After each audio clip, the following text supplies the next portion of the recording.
Hello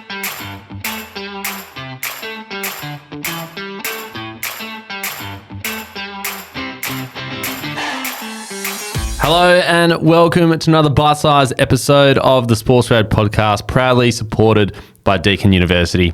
Each Thursday, we give you the tactics you can use to land a dream job in sport. This includes things like networking, interviewing, and Ruben's absolute favourite, career direction. Important. But all focused on sport. I'm Ryan Walker and I'm joined by Ruben Williams. G'day, Ryan. Now, for more regular content, follow us on LinkedIn, Instagram, and TikTok. Just search Sportsgrad. And hello to all our beloved Sportsgrad community members. If you're not a member, become a member today. It's a great place where you can hang out and connect with like-minded people in the sports industry, and you can find a brand new job that you love in sport. There's over 400 people inside. They've landed over 240 jobs in the sports industry.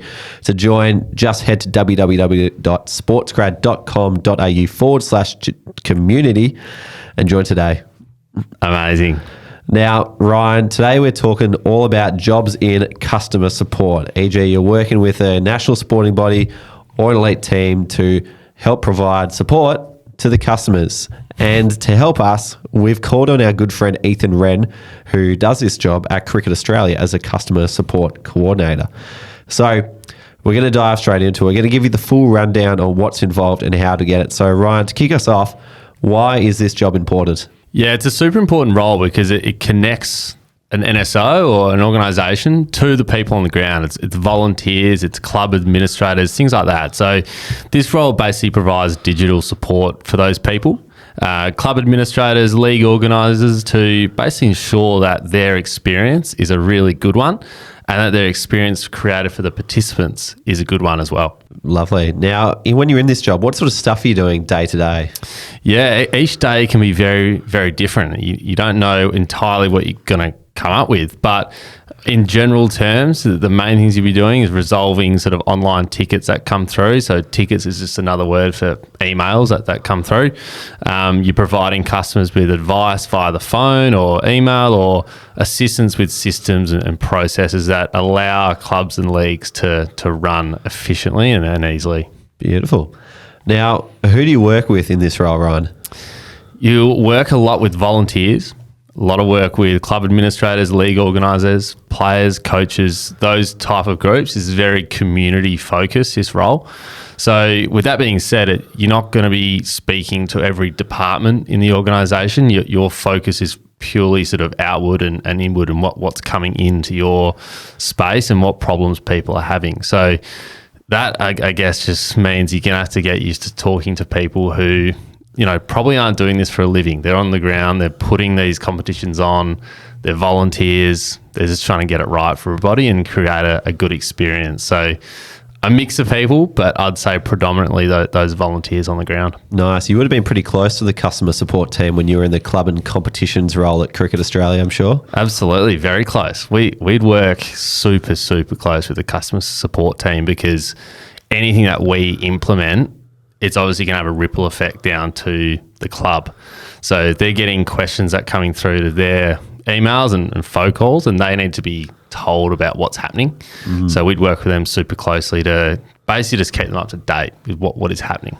Nice. We will have to talk about that job in another one of these bite-sized episodes. Yeah, I need to get in touch with Scotty Tutton, I reckon, just to get a bit of an update as to how the role happens now. But let's do it. That's it. Now, customer support, where do you do your job?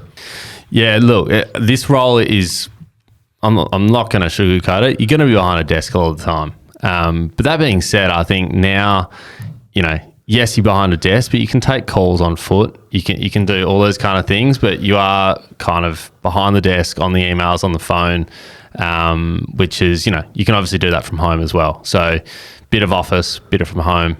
But you are going to be sitting down most of the day. Fantastic. Now, there's a lot of talking involved, as you mentioned. So what can people do to get this job?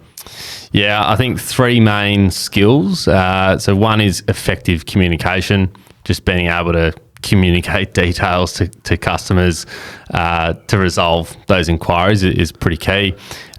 You've got to have a really strong product knowledge. So, any competition across Australia, any grassroots sport uses their own digital platform, and you've got to know that platform inside out. So that's pretty key to be able to advise people as to how to use it. What's one example of a platform they might use? Well, when I went through cricket, we use MyCricket, but I think it's run by Play HQ now. So that system basically allows people to create competitions and manage teams and things like that. So you've got to know how to use that backwards. You got to know how to register teams. You got to know how to register players, things like that. So if you've used it before, I mean, that's a massive bonus. It's going to help you, but just knowing all the ins and outs is pretty key. Nice. And the last skill? Prioritization. So you're going to get a lot of tickets, a lot of emails coming in, and you've got to figure out, well, what's the most important one? Where am I going to spend my time? Because you don't want to waste your time on something that's pretty small. You know, you obviously got to hit the big ticket items first. So being able to identify what those are and what to prioritize is key.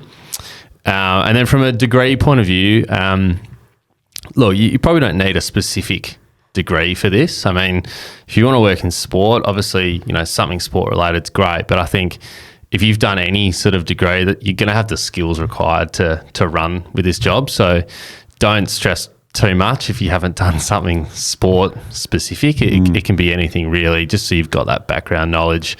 But yeah, the main things are those skills you mentioned just before. And because of the broadness of this role, it can often be a great stepping stone into other parts of an organisation on your way up to your dream job. Yeah, absolutely. It's a perfect place to start. And, you know, you get a bit of, you know, you're understanding what the problems are at the bottom, and that's obviously in community sport and volunteers. So you can understand that.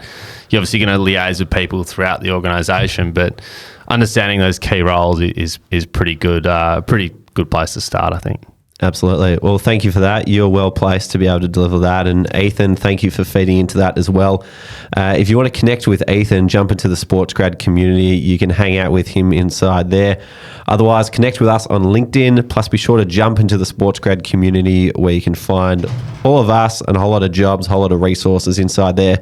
Just head to www.sportsgrad.com.au/community to join, or you can head to the link in our show notes to do so. Also, if you love the show, we'd love it if you rated it 5 stars wherever you listen to your podcasts. You can either subscribe on Apple or follow on Spotify. Thank you for listening, and we shall see you next time.